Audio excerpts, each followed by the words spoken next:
A reminder that we've been trawling through, as we've been trawling through the prophets, we've had sessions on each of the major prophets, Isaiah, Jeremiah, Ezekiel, Daniel still to come.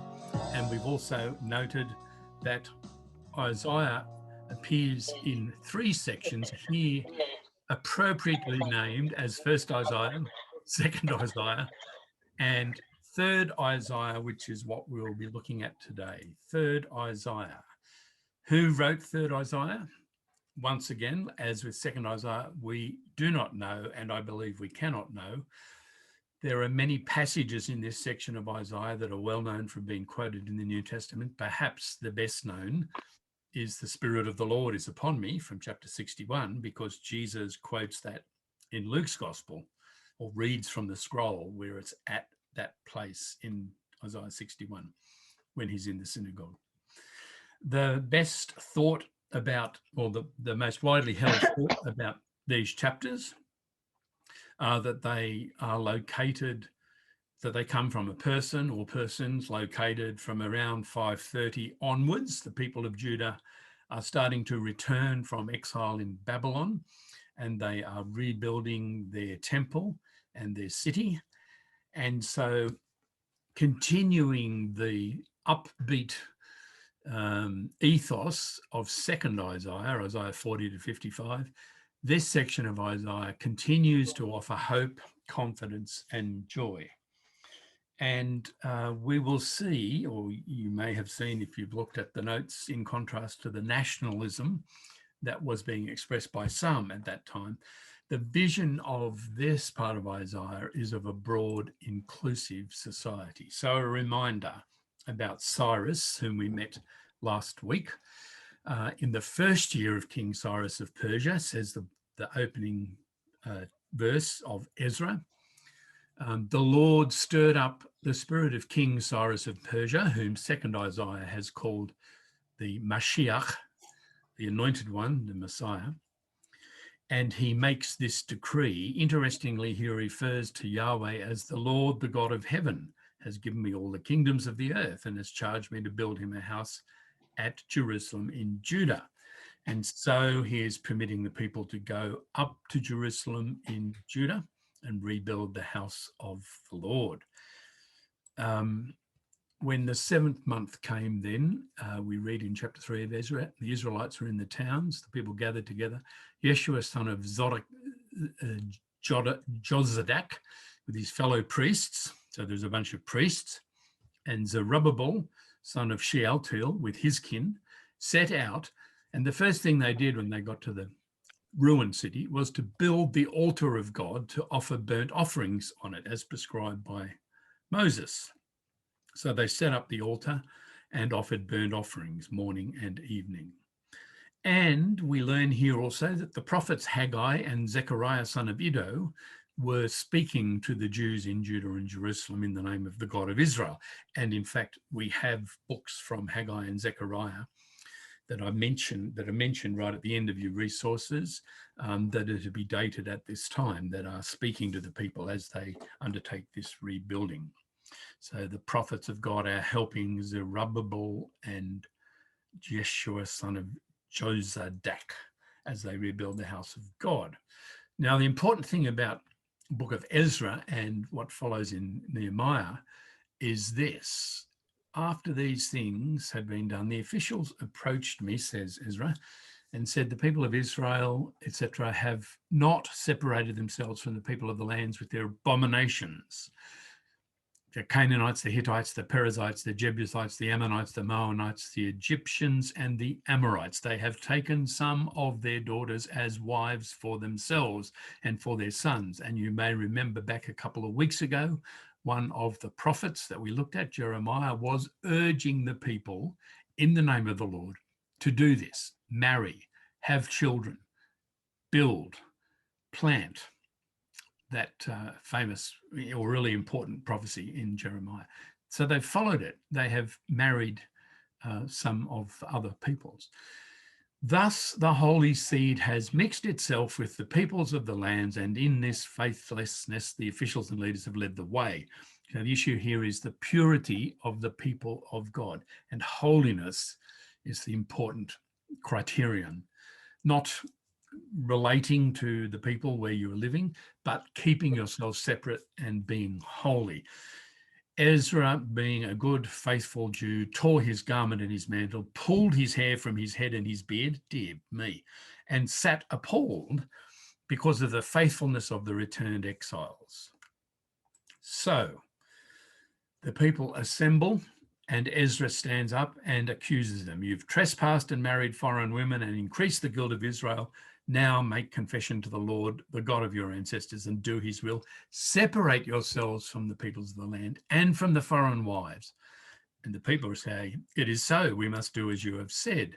So we read in Nehemiah that Nehemiah repeats this: you shall not give your daughters to their sons or take their daughters for your sons.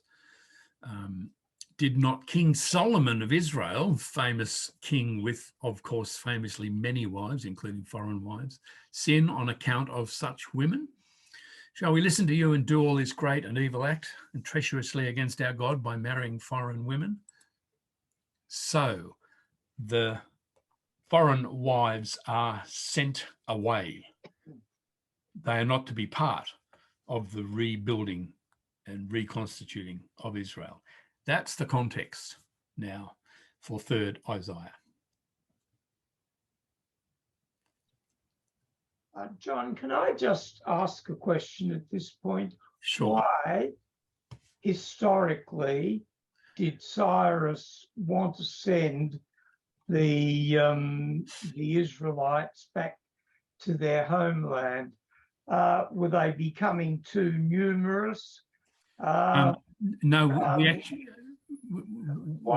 you remember we saw last week, Ian, that the cylinder of Cyrus articulated the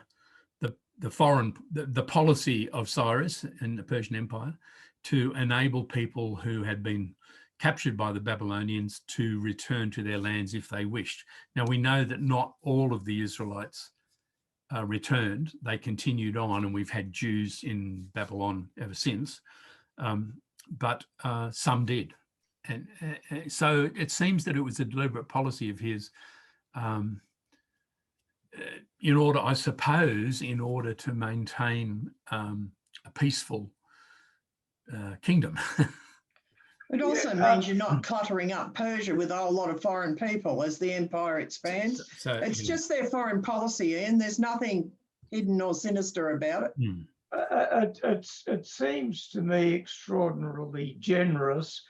And if he was a politician, as he assuredly must have been, there must have been something in it for him. He wouldn't have done it solely out of the goodness of his heart. No, they get tribute. It's the same model as the Roman Empire uses. You have people stay in their lands. You put in a governor from from Rome or from Persia in this case, and they pay tribute. That's what you get out of it: resources. Thank you. Yeah. But of course, 2nd Isaiah says that the Lord God anointed him to do this. So he's doing it, having been stirred up by the Spirit of God, according to Ezra. So that's the theological explanation alongside of the political and the sociological explanations. I think I'll stick to the political and social. We know he did it with every nation, but not just this one. So Isaiah 56 then, Elizabeth.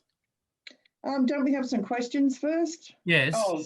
I'm just finding the screen again, Okay. But you should refer to the passage. I will refer to the passage. Isaiah 56 is very important in terms of the context that John's just set for you, because 3rd Isaiah seems to be objecting to this severe nationalism of Ezra and Nehemiah, and has deliberately set out in many of his chapters to counter that. So we find some quite famous passages here that the New Testament draws on. To the eunuchs who keep my Sabbaths, who choose the things that please me, who hold fast in my covenant, I will give in my house and my walls a monument and a name better than sons and daughters. I will give them an everlasting name. They shall not be cut off. If you're aware of the law of Deuteronomy and Leviticus, it says that if any male has crushed testicles or something wrong in that, you know, they've only got one testicle or they're a eunuch, then they can't enter past the court of the Gentiles into the temple. And they're excluded from what a normal Jewish male would be able to do. So Isaiah is deliberately saying here, these excluded people are welcome. God is saying they're welcome. That really is quite radical in the face of the nationalism and the purity cult that's currently being fostered by Ezra and Nehemiah. And we realise that when we read the famous story of the eunuch in Acts, Luke is probably picking up this from Isaiah. So he has a eunuch in Acts who's reading Isaiah, strangely enough, trotting along in his chariot. And of course, Philip comes along and teaches him about Jesus and baptizes him. But this is probably the base passage that it draws on. And then we have foreigners who join themselves to the Lord, that minister to him, that love the name of the Lord. I will bring them to my holy mountain and make them joyful. Now, you might want to interpret this in some ways as also these foreign wives who've married Jews and who presumably may be following the religion of Israel. Isaiah is saying these foreigners are welcome. Ezra and Nehemiah are saying, get rid of them. They pollute you. And Isaiah is saying, no, God loves them too. They are really valuable as well as the Jewish people. And we find as we go on that the words of Isaiah are going to resonate strongly with texts in the New Testament. So we have the ingathering of these outcasts in 56. We have the flocking of all the nations to Zion in Isaiah 60, together with the prediction of Jesus that the good news of the kingdom will be proclaimed throughout the world as a testimony to the nations in Matthew 24, which is drawing on Isaiah 60. And of course, Matthew also picks up in Isaiah 60 that kings will come bringing gold and frankincense and will proclaim the praise of the Lord. You might recognise the Magi in that. Matthew has used this text from Isaiah as part of his description of what the Magi are doing. And it's very likely that it's informed the story that Matthew has created concerning ones who came from the east bringing gifts of gold and frankincense and myrrh. So there's a lot of things here that resonate really strongly with the New Testament.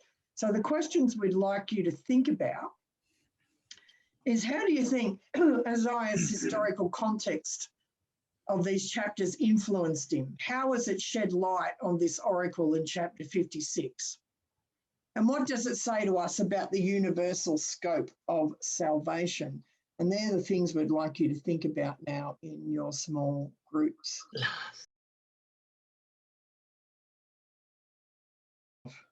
Okay, how did you go with those questions?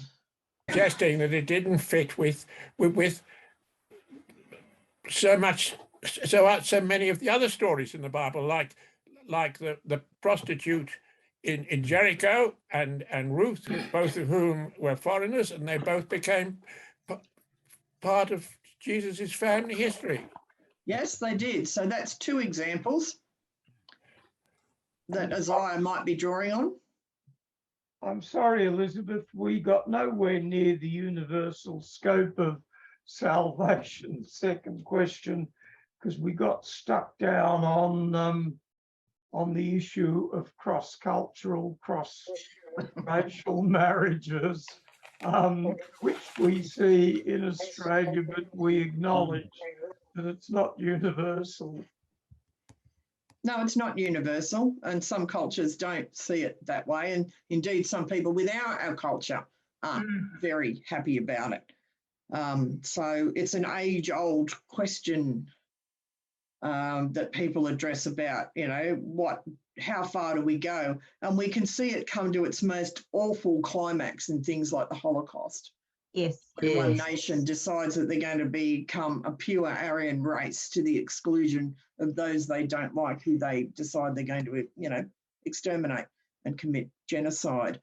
Judy, you wanted to say something. I was about to say the same thing as Ian. We did not answer the question. We talked instead about the fact that despite Isaiah 56, we've continued to be isolationist and purists down the centuries.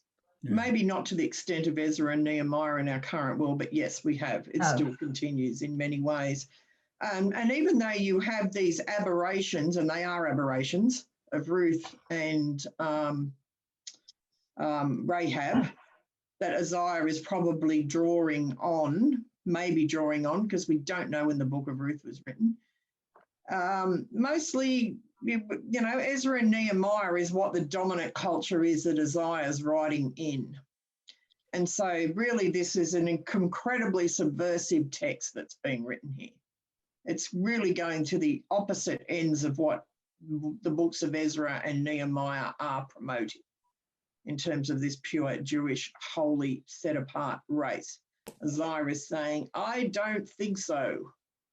Everyone should be welcome into the fold, if you like, into the house of God and and by the God of Israel. So he's really flying in the face of what's being said around him.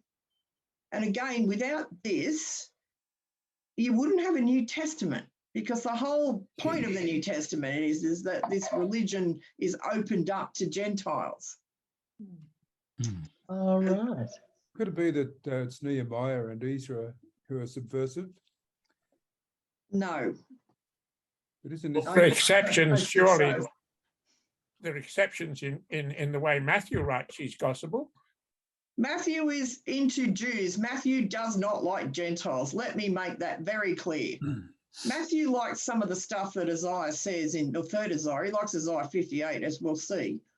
But don't think Matthew's pro-Gentile. He isn't. I wasn't trying to suggest he was. The Jewish tradition is very much that you are born a Jew. That's right. You are a Jew because your mother is Jewish. And if you're male, you get to be circumcised. And if you want to become a Jew as an adult male, you still have to be circumcised, which I imagine would be a reasonable deterrent for people. For a lot of people, a lot of men. Especially pre-anesthetic. So, Yes. and if you're reading the other prophets and the narratives, Bill, the Ezra and Nehemiah aren't the exception. They might be taking it to a slightly new extreme, but they're not the exception. The Isaiahs are the exception. You do not find anywhere else the sort of stuff any of the three Isaiahs are writing. That's why they're crucial to the New Testament. If they weren't in the Old Testament, the New Testament would look extremely different, if indeed we even had a New Testament, because without them, so much of what we understand about Jesus and the story of Jesus and what Jesus taught is based on the Isaiahs. It's big follow through, isn't it? And is a big follow through. And the narratives don't, you've got Solomon with his foreign wives, but that is highly criticised, even though he's seen as, this wise king of Israel. Foreigners are generally seen as polluting things. They bring in foreign gods, and most of the prophets don't like that. As I said with the prophets, the two cardinal sins people commit are injustice to the poor and worshipping other gods. So foreigners are not viewed well, generally speaking, in the Old Testament. Now, if there's a foreigner residing in your land, the direction is quite clear. You are to support that foreigner and you are to look after that alien. But in terms of intermarrying with them and in terms of where they sit within the temple cult and within other things like that, they're not seen as Jews. What 3rd Isaiah is saying is they're welcome into the household and into the flock of God. That is not what we get in most of the rest of the Old Testament. So Ezra and Nehemiah may be extremists, but they're not the subversive ones in this case, because stuff you get here, you won't find it in many other places. So what they're saying is that, okay, you can join us, but you'll never be one of us. Yes, pretty much. You never really belong. No, you don't. You never be. You can become a Jew. And by the time of Jesus, people can become Jews. And we've got all these so-called God-fearers, as they're called in the New Testament, hanging around the temple and hanging around synagogues and Jews. And they usually stay God-fearers as far as we can work out because of what Judy said. Circumcision is a big barrier to your average Greek or Roman man. Yes. And that's why there's such an argument about it in Paul's time and about Jewish law, because initially this was Jesus' following was still within Judaism. They were a sect of Judaism. The split didn't come off really from Judaism in many ways until Paul wanted to bring in Gentile people, and the big barrier was the law because of circumcision. So Paul's argument was we shouldn't require Gentiles to follow this law. And again, he would be drawing on books like 3rd Isaiah, as Luke does with the idea of the eunuch. You know, you don't have to follow the law. You don't have to look like a Jewish male to be a follower of Jesus. And we know Paul won that argument because much of our own Protestant religion and indeed the early church was formed by the work of Paul and the Gentile churches rather than the Jewish churches, which pretty much died out over a century or two. Except in some places, we have records in the 4th century of Christians still worshipping in the synagogue in some places. In some places, but So they were also Christians. I mean, I know that Tertullian had a huge dummy spit about this. No, He was very Chrysostom. unhappy. John Chrysostom. Oh, Chrysostom, sorry. in the league. Yeah, and he really criticised his flock for spending Saturday in the synagogue and Sunday in the church. He wasn't happy about that at all. The Jewish Christian sect really was gone as such, or greatly diminished by the end of the 2nd century. Elizabeth, may I ask, in the present day among strict Orthodox Jews who, you know, by their dress, they set themselves apart from the rest of the community, how do they view subversive Isaiah, who's telling them to bring in the outcasts? They've got interesting ways of seeing stuff, and they follow a different set of rabbinic writings. I subscribe to one of the Hasidic sections of Judaism called Chabad, and I like it a lot because I find their rabbis very jolly fellows, and they've often got really interesting interpretations of the Old Testament. They just, if there's something in there they're very strict about their own law-abiding stuff and how they dress and how they are in community. But that doesn't necessarily extend to them thinking everybody else has got to be like that. And, you know, they have no problem with me signing up to their courses and listen to there's one of their rabbis, John will tell you, he's in Singapore. I like him a lot because he sings and he's just so happy. And they've got no problem with me doing stuff like that. They would have purity laws around, you know, whether or not one of the rabbis could shake my hand, probably not. They would see that would make them unclean, but they don't see the rest of the world as bad, and they don't see the rest of the world as a place they don't interact, or that they just see it as a bit dirty. Well, some aspects of it they would, but they don't expect people to follow what they follow. They're not really a proselytizing religion where they want to convert everyone to the way they are. They accept that they are what they are and others are what they are. And that's really the way they function. Yeah, they're a bit evangelical within Judaism. They're quite keen to make contact with non-practicing Jews and get them to practice. Yes, within Judaism, but they don't stalk Christians or atheists. No. They just don't. They'd like people to come back to the faith.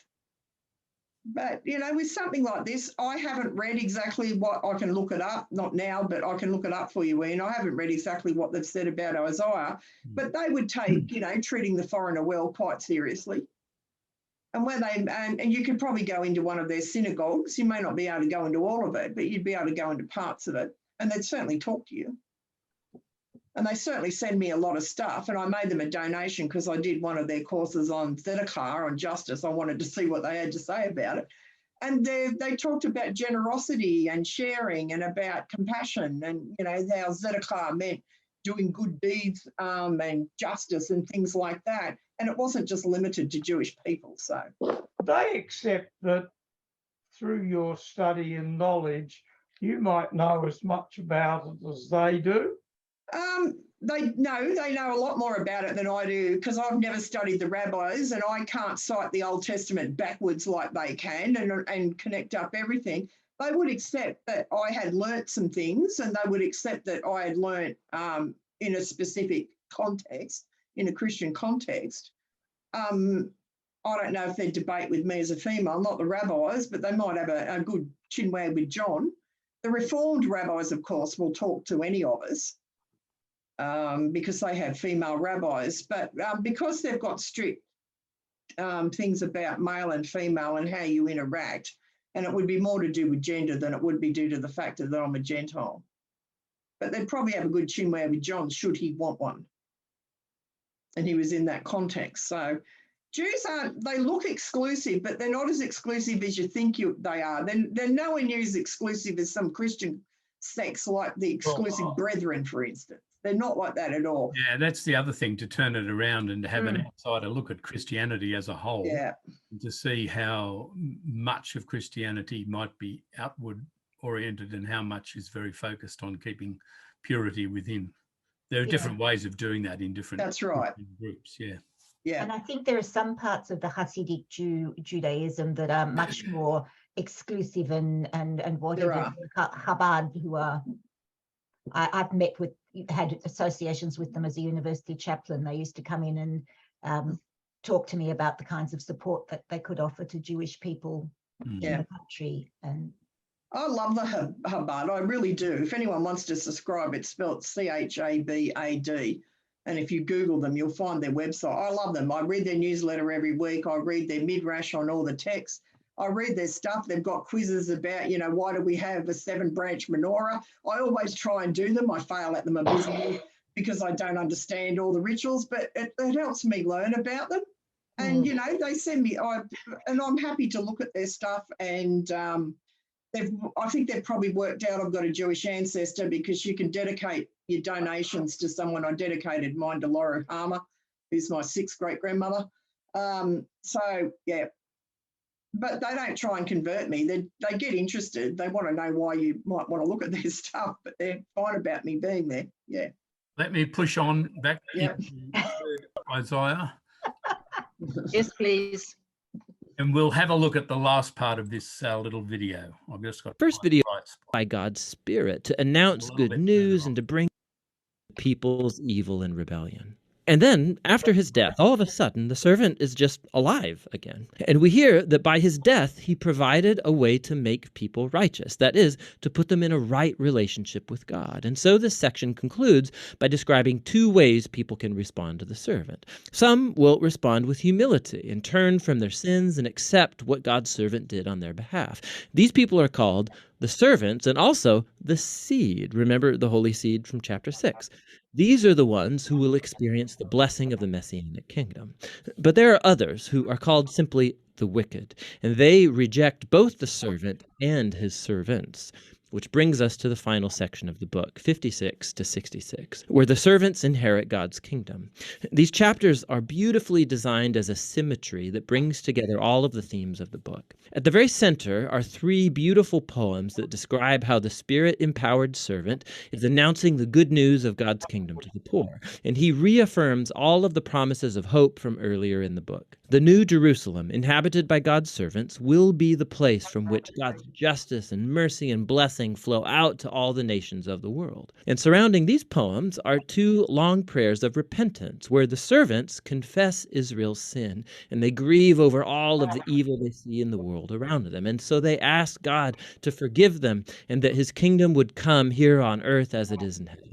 Now, on each side of these prayers are collections of more poems that contrast the destiny of the servants with that of the wicked who persecute them. God says he's going to bring his justice on all who pollute his good world with their evil and selfishness and idolatry, and that he's going to remove them from his city forever. But the servants, those who are humble before God and who repent and own their evil, they are forgiven, and they will inherit the new Jerusalem, which, we discover, is an image for an entirely renewed creation, where death and suffering are gone forever.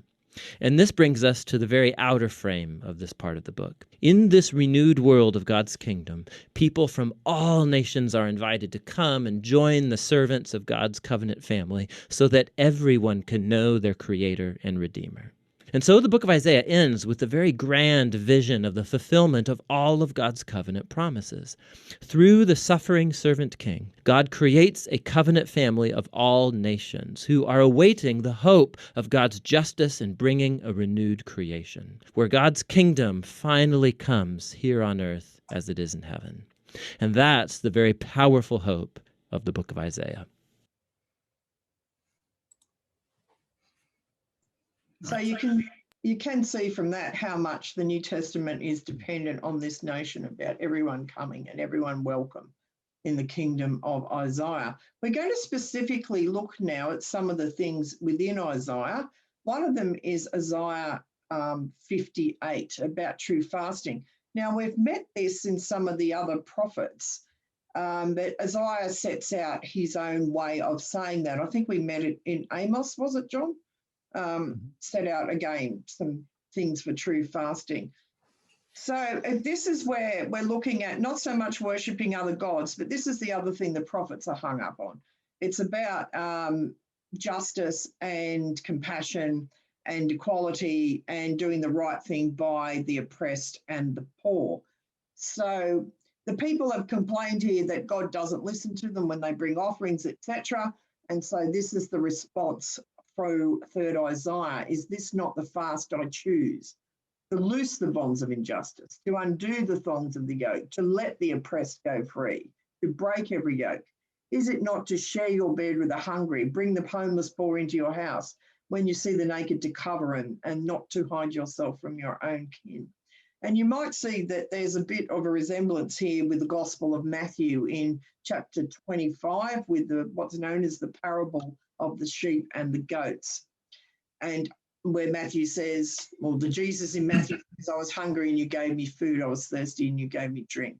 I was a stranger and you welcomed me. I was naked and you gave me clothing. I was sick and you took care of me. I was in prison and you visited me. They're slightly different, but you can see that the basis there about doing right and doing justice is the same. And we've got the same notions in Isaiah, where we've got the word Zedekiah again, which means righteousness and justice. And in Matthew, of course, he uses dikaiosune, which is the Greek word for Zedekiah, which again means justice and righteousness. So it's based on this same principle. And the prophet goes on to lament that there is no justice and that it is far from us and we're waiting for justice. And he talks about putting on righteousness like a breastplate and a helmet of salvation on his head. And you might notice that that's similar to some of the things we find in the New Testament letters about spiritual warfare, though this is a little bit different. Isaiah 61 is also very well known, and it is the basis for Jesus' ministry statement in Luke 4. The Spirit of the Lord is upon me because the Lord has anointed me to bring good news to the oppressed, to bind up the brokenhearted, to proclaim liberty to the captives and release the prisoners, to proclaim the year of the Lord's favour. You can see that Luke has altered it slightly, or he knows a slightly different version of it. And he stops with the year of the Lord's favour. He doesn't report comfort all who mourn, though Matthew picks that up in the Beatitudes. Provide for those who mourn in Zion, give them a garland instead of ashes, the oil of gladness instead of mourning, and the mantle of praise instead of a faint spirit. But Luke has chosen part of this to describe what Jesus has been sent to do and what Jesus' ministry is going to be. So you can see Isaiah 61 is vitally important to the Gospel of Luke and the New Testament. So we've got some more questions for you to think about. Is it fair to say that in his parables, Jesus set out how his followers should heed his call for justice by living out a true fast that God requires? And you can see that in Matthew 25 if you want to look it up. And why do you think he does this? So why is Luke and Matthew and Mark basing a lot of what they say about Jesus on these particular books in Isaiah? So what did you make of this question? Is it fair to say that in his parables, Jesus sets out how his followers should heed this call for justice? Yeah, I think that a lot of Jesus' parables are about justice and about how to be just people in society. Yeah. Uh, Anyone want to add to that? Disagree with Judy? No, I agree with Judy. I think the parables were meant to show us how things should work. Not how they would work, but how they should work. Yes, I think that's a fair point, Patricia. And when Jesus was alive and speaking, he was living, particularly in Galilee, in an area which was desperately poor. I mean, the population was desperately poor because all the riches, all the money and the value was going to the very rich in Jerusalem or to the temple. And I think we've got the same sort of problem at the moment in this country, that the poor are getting poorer, particularly the unemployed, and huge dividends going out to the very rich. Yeah, I think that's probably also a fair observation. And we know that the gap between rich and poor in the last few decades is considerably widened, and that it's a very small handful of people that have, more than half of the world's wealth, which doesn't seem to make a lot of sense. And it's certainly not particularly biblical, where the emphasis... Not at all biblical. No, it's not. And Galilee were poor, though people managed to make a living there. The subsistence farmers of the rural areas probably suffered the most because they could find themselves behind in rent or unable to pay for seed, and they would get more and more into debt into their landlord and end up having to sell the land that they leased or that they'd owned to get out of debt. And so there was some quite desperate situations, particularly among the rural farmers. Any other questions or comments people have about this? Only that we had a good discussion about, as Piers was saying, at the time of Jesus, there was poverty and oppression.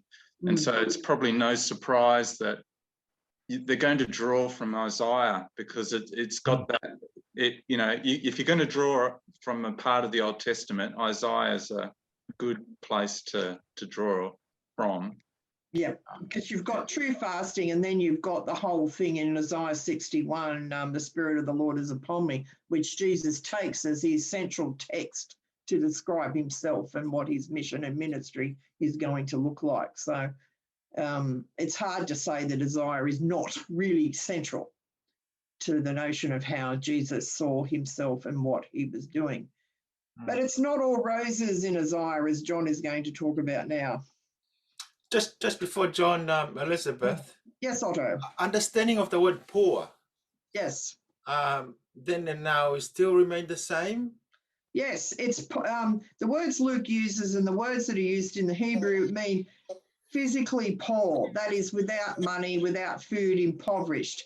It is not what evangelicals will try and tell you, Otto. Tell them they're wrong if you catch them at it. It's not poor in spirit.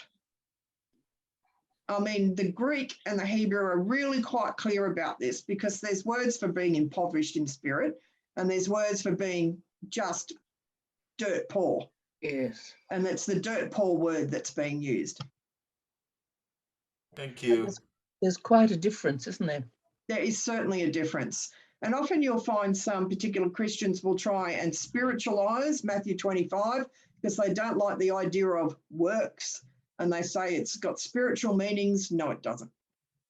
And neither does Luke. When Luke talks about the poor, the Greek is very clear. It is the impoverished.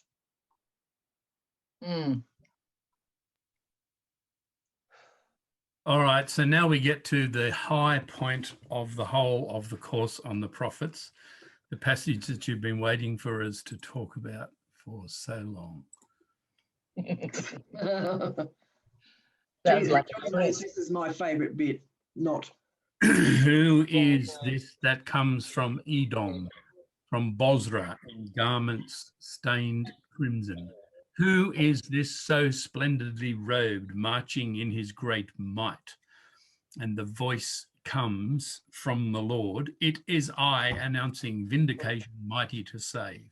So the question is posed, why are your robes red and your garments like theirs who tread the winepress? And the answer is, I have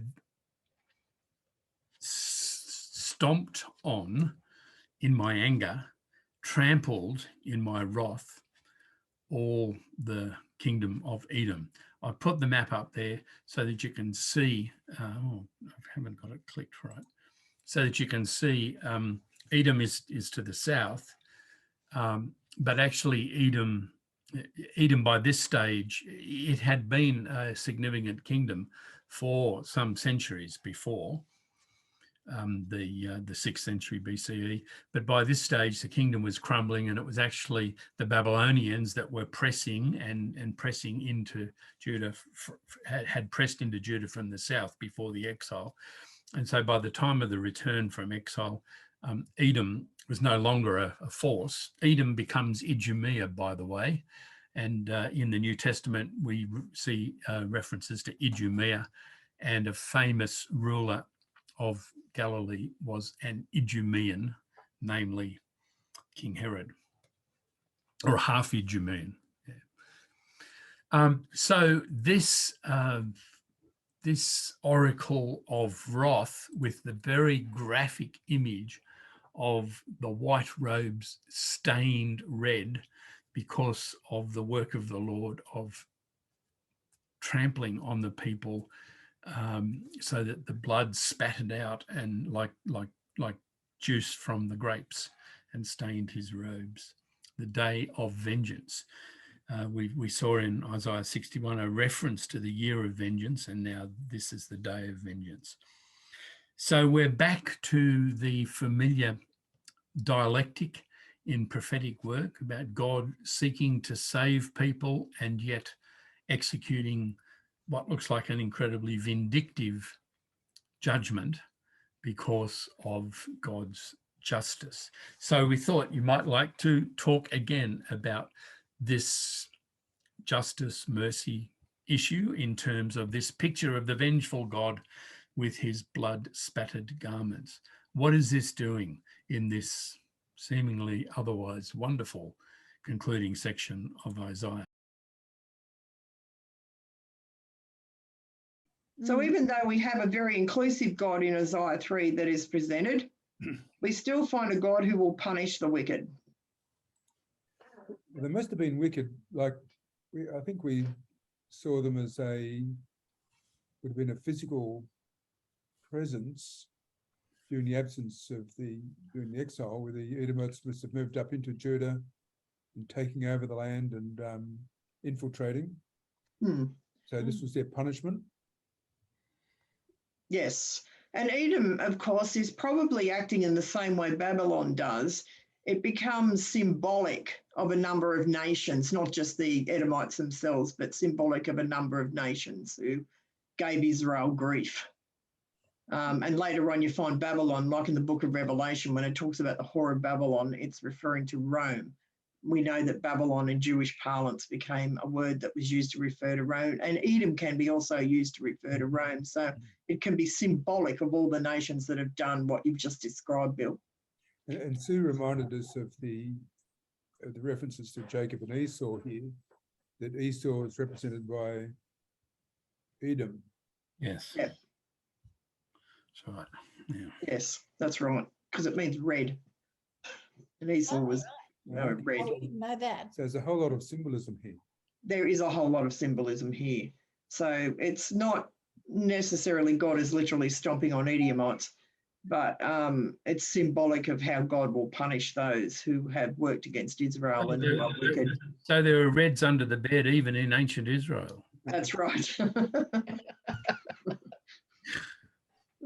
Yes, the red Edomite. That was And Moab, terrible. of course, was hated as well, which is why you've got the Book of Ruth written in much the same way as why you have 3rd Isaiah written. It's really challenging what the nations of the day are. Will John be punished for his bad? Washed like grapes in the winepress. That's right. It's a terrible, terrible image. Oh, yeah. But we tend to get very graphic images in the prophets. Ezekiel also had very graphic images. Not of God stomping on things, but they're nonetheless very graphic, you know, when you look at the abandoned baby and that whole story there. And Yes. we're also back to Amos at this point, because Amos and Isaiah indeed were quite blatant about pronouncing judgment on all the nations around Israel, and both of them kind of circled around Israel and then came back to Israel. This prophet doesn't do that. He simply has God enacting judgment on Edom. The judgment on Israel has been the exile, and they are now returning from the exile. And so this is a moment of hope, not a moment of condemnation. So I think there's a slight difference in the context provides a difference in that way, but it still is a prophet of Israel criticizing another nation for what they've done, what they're doing. Yeah. Yeah, no, we don't. I mean, Isaiah certainly ends with some hope, and I think John's going to talk about that now. Yes. So kind of paradoxically, within a chapter or so, we are into the vision of the new heavens and new earth, which the Lord God will create. The prophet yearns for God to tear apart the heavens, tear open the heavens and come down. It's the kind of image that we see in the baptism of Jesus, where the heavens are torn apart and the Spirit descends like a dove. But here, the vision of the new heavens and the new earth has got some interesting specificity to it. In this new heavens and new earth, people shall build houses and inhabit them, plant vineyards and eat their fruit, not build and another inhabit, not plant and another eat. In other words, not like what has been the experience of the poor in Israel. Like the days of the tree shall the days of my people be. The wolf and the lamb shall feed together. The lion shall eat straw like the ox. Remembering the vision of universal harmony and peace in Isaiah and also in Micah from before the exile. But harking back to the Genesis story, the serpent, its food shall be dust, still in the new heavens and the new earth. But on my holy mountain they shall not hurt or destroy all those who are there, says the Lord. Now, you might have in mind the penultimate chapter of the last book of the Bible in the New Testament, the book of Revelation, chapter 21. Then I saw a new heaven and a new earth. The first heaven and the first earth had passed away. I saw the holy city, the New Jerusalem, coming down out of heaven from God, prepared as a bride adorned for her husband, and a loud voice saying, see, the home of God is among mortals. He will dwell with them. They will be his people. So this is prophetic covenant language that's being used here in this vision. God dwelling with the people, the people being his people, God being with them. He will wipe away every tear from their eyes. Death will be no more. The first things have passed away. So this is the wonderful vision almost at the end of 3rd Isaiah, as it is just about at the end of another prophetic book, the book of Revelation in the New Testament. So that raises, we come back to this question, and I wanted to say also that the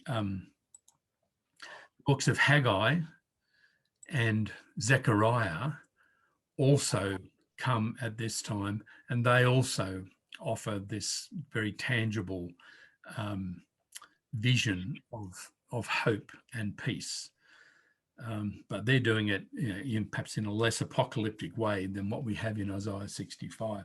So what do we think about apocalyptic visions? They have been important at different places in the various books of the prophets that we've seen. And they become even more important over time as the exiles return. And then, as we'll see next week, they experience further tribulations. So this vision of the new heaven and the new earth, what role does this play in Christian faith, do you think, given that we have it in Isaiah 65 and in Revelation 21? You're on mute, Miss. Yeah, I've just done it. We might do this in the big group because of time constraints, if that's all right. So what do people think about that question? It has been more and less important depending on what's happening to God's people at the time. Yeah. So I think when God's people are suffering, the apocalyptic stuff has been a more hopeful thing, that even though life sucks at the moment, things are going to get better. And I suspect that when people are living fairly comfortable lifestyles, it tends to be less important, although that depends on the branch of Christianity too. Yes, because some Christian branches put a lot of emphasis on these apocalyptic visions in Revelation and on things like the rapture. And Yes. they're quite small as far as Christian denominations go, but they are there. Yep. Any other thoughts about this? I mean, this is really the first beginning we see of apocalypse, the rise of what we'd call apocalyptic literature, really is probably starting here with 3rd Isaiah. And without 3rd Isaiah, you wouldn't have Revelation. Well, there's a few apocalyptic type chapters at the end of 1st Isaiah. There are, but I think this is the one that really says there's a new heaven and a new earth being created. That language, yeah. Yeah. But there are prophets that are looking forward to the day of the Lord. And in that apocalyptic vision, the day of the Lord is a day of judgment. That goes right back to Amos. That's right. But here it's about a recreation. Yeah, it's offering something different, not just punishment. It's got a reward built into it. Because the reward previously really in some ways is just lack of not being stomped on. The reward is, you've got a new heaven and an earth. As with Revelation, it's the whole idea of new heaven and earth being created. John and Elizabeth, this is probably a premature question to this discussion, but if nobody else wants to ask the question, I follow N.T. Wright, Yeah, who talk about the new heaven and the new earth is not a separate place, it's not a different place, but it's right here. The heaven and earth in the lock. They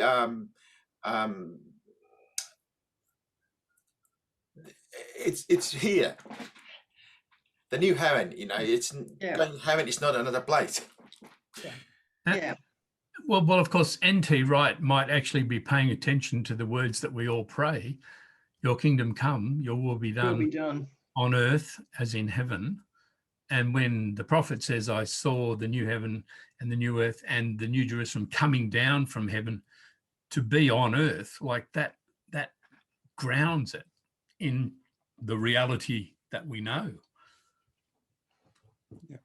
So it's an imminent and indeed incarnated expression of trust in God, which is, that's the center of Christian faith, isn't it? That God is here. We can know God here with us. God isn't just a promise for some other time and some other place. God is a reality for here and now. And that was enacted through Jesus, and that is reenacted in the lives of all the followers of Jesus.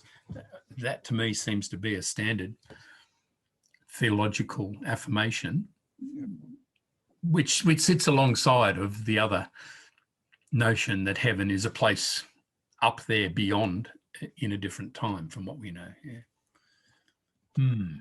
So the apocalyptic vision is actually looking with new eyes at the world in which we live, seeing how God is actually present and at work. And yet there's very significant branches of the Christian church which point to the, Yeah. the other heaven. Yeah. Yeah. As a reward for our obedience, I suppose. Yeah. Yes, for being righteous, for want of a better word. And because, like, one way and that's manifested is if you just believe in Jesus and submit your life to him, then you will enter heaven when you die. That kind of theology. And another manifestation of it more recently is the vision is of a new heaven and a new earth. God will recreate the heaven and recreate the earth. So we don't have, this is in quotation marks now, so we don't have to worry about climate change because God's going to fix it all up. That's the promise. We'll see a new heaven and a new earth. And so climate change skepticism has a theological basis. Not even just climate change, like we have friends who sort of lean that way, and like any question, they don't need to worry about it because God will fix it. Yeah, right. They'll find it in due course. So Okay. why waste energy and time worrying about all these deep questions now? Right. It's awful. It is awful, actually, because there's no evidence that God fixes anything. First of all, I don't really believe heaven in the sense of somewhere we're going to go to when we die, but we are in a position to with God's help, and he's a non-interventionist God as far as I'm concerned, with God's help, to create heaven here. But at the moment, we seem to be doing just the opposite with global warming. Yeah. Exactly. Yeah.